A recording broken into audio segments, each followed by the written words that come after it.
Buen día a todos, espero que les guste mi presentación, pero antes que todo tengo que explicarles una cosa. Una cosa es lo que estamos viendo en la pantalla, donde daremos ejemplos de lo que es una teoría de grafos, y lo que escucharán en el audio prácticamente es como una versión alterna donde explicaremos un poquito más a profundidad desde la historia a ejemplos de lo que es una teoría de grafos. Espero te guste mi presentación y muchísimas gracias por estar viendo este video. Hasta luego.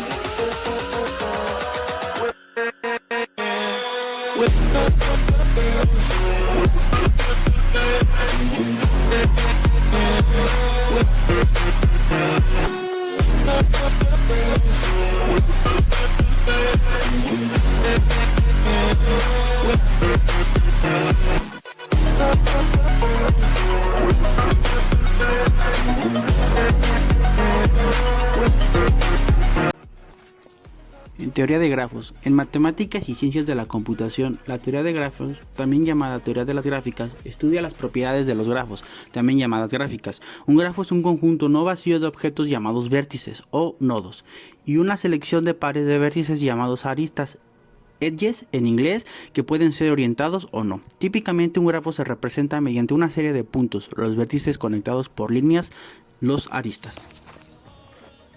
Historia. En el trabajo de Leonhard Euler en 1736 sobre el problema de los puentes de Königsberg es considerado el primer resultado de la teoría de grafos. También se considera uno de los primeros resultados topológicos en geometría, que no depende de ninguna medida. Este ejemplo ilustra profunda relación entre la teoría de grafos y la topología. En 1845, Gustav Kirchhoff publicó sus leyes de los circuitos para calcular el voltaje y la corriente en los circuitos eléctricos.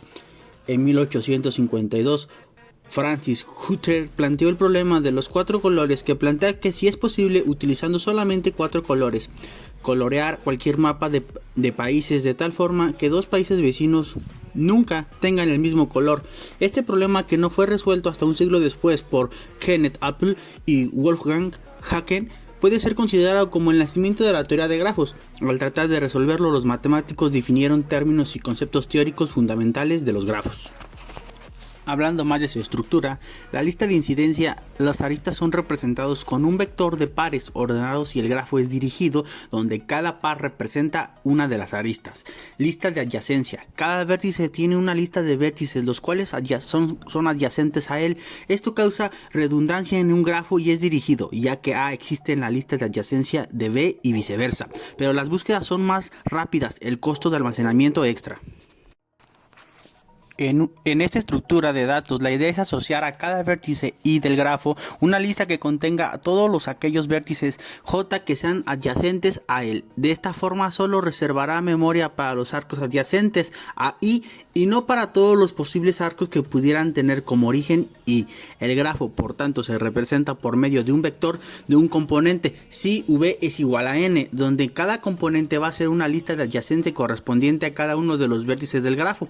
Cada elemento de la lista consta de un campo indicado de vértices adyacentes.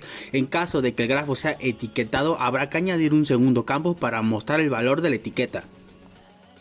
Ahora hablaremos un poquito más de las definiciones. Vértice. Los vértices constituyen uno de los elementos que forman un grafo, como ocurre en el resto de las ramas de las matemáticas. A la teoría de grafos no le interesa saber qué son los vértices.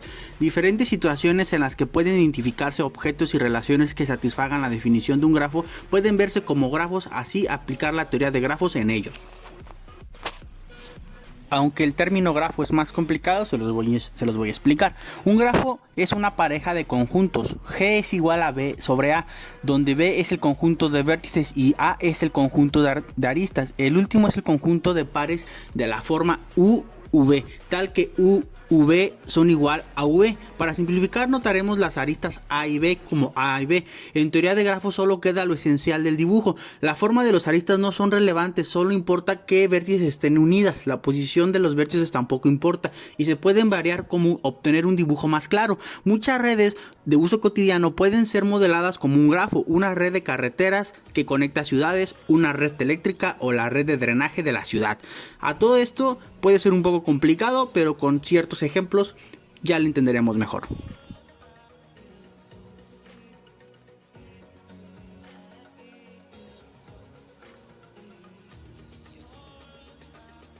Ciclos y caminos hamiltonianos. Un ciclo es una sucesión de aristas adyacentes donde no se recorre dos veces la misma arista y donde se regresa al punto inicial.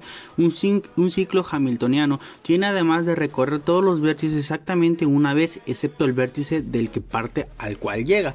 Por ejemplo, en un museo grande al estilo del Louvre, que es un museo en Francia, lo idóneo sería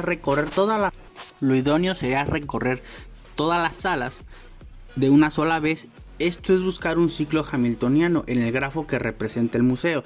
Los vértices son las salas y los aristas los corredores o puertas entre ellas. Se habla también de un camino hamiltoniano si no se impone regresar al punto de partida, como en un museo con una única puerta de entrada. Por ejemplo, un caballo puede recorrer todas las casillas de un tablero de ajedrez sin pasar dos veces por la misma.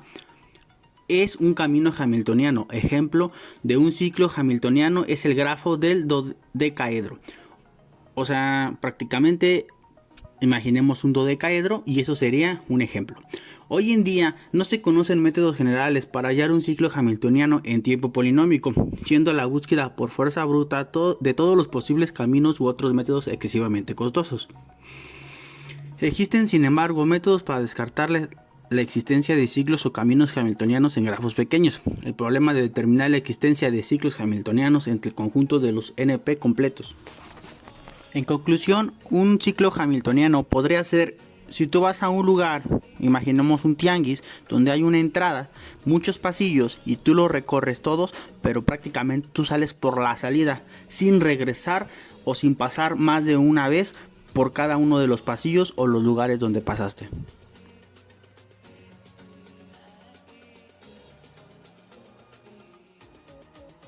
Ahora iremos con la caracterización de grafos. Los grafos simples. Un grafo es simple si a lo máximo existe una arista uniendo dos vértices cualesquiera. Esto es equivalente a decir que una arista cualesquiera es la única que une dos vértices específicos. Un grafo que no es simple se denomina multigrafo. Grafos conexos. Un grafo es conexo si cada uno de los vértices está conectado por un camino. Es decir, si para cualquier par de vértices A y B existe al menos un camino posible desde A hacia B. Un grafo es doblemente conexo si cada par de vértices está conectado por al menos dos caminos disjuntos. Es decir, es conexo y no existe un vértice tal que al sacarlo el grafo sea disconexo.